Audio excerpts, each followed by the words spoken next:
Здравствуйте, меня зовут Элина. Сегодня я приготовлю суп, солянку, и она будет рыбной. Рыба у меня форель, здесь суповой набор, это голова, жабры я удалила, хвостовая часть и плавники, а также рыбные стейки.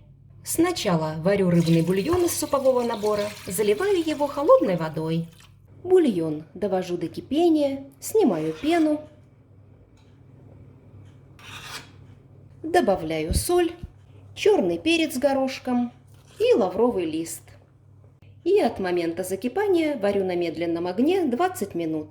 Крышку немного приоткрываю. Пока варится бульон, репчатый лук нарезаю небольшими кусочками. Морковь тоже режу не крупно. Болгарский перец кубиками. Стебель сельдерея примерно так же. В общем, вся нарезка одинаковая, кубиками. Это соленые огурцы, а не маринованные. В солянку идут именно соленые. Теперь в бульон запускаю стейки форели. Если будет образовываться пена, ее тоже необходимо снимать. У меня, как видите, пены нет, так что накрываю крышкой и варю на медленном огне 10 минут. В кастрюлю наливаю растительное масло без запаха и разогреваю его. Моя кастрюля позволяет жарку. В разогретое масло отправляю репчатый лук, обжариваю его до прозрачности. Теперь морковь, обжариваю ее до мягкости.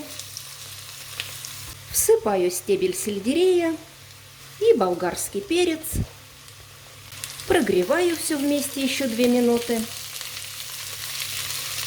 Добавляю соленые огурцы и томатную пасту.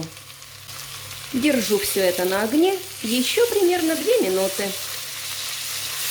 Рыбу я вынула из бульона, стейки оставляю как есть, а остальное мясо снимаю с костей. Всю рыбу перекладываю в кастрюлю. Маслины без косточек разрезаю пополам.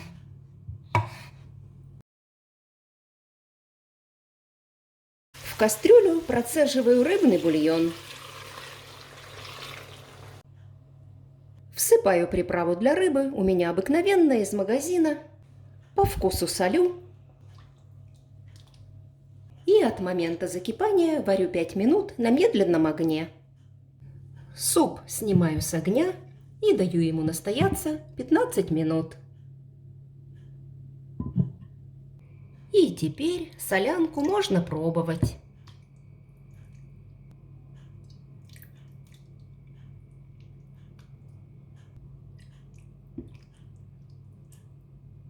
Порцию можно украсить листьями петрушки. Солянка получается довольно густой. Сейчас я попробую и оценю ее вкус. Вкус у супа получился насыщенный, мне нравится. Здесь всего в меру, а точное количество всех продуктов, которые я использовала, оставлю, как всегда, в описании под видео. Но вы можете положить по своему усмотрению чего-то больше, а чего-то меньше.